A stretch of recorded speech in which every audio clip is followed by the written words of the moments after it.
So one is obviously the UA UX designer.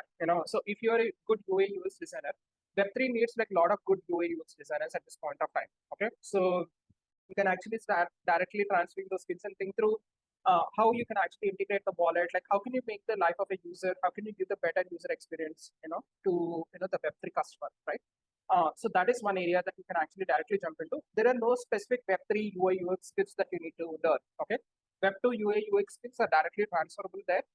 What you need to think through is how can you actually apply those skills to the Web3 companies. So that's number one.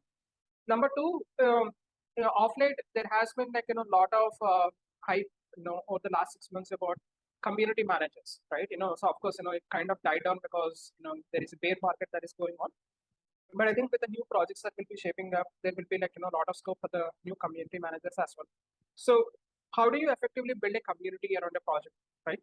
So if you're an NFT, if you're working for an NFT project, how can you start building community around an NFT project or a DeFi project?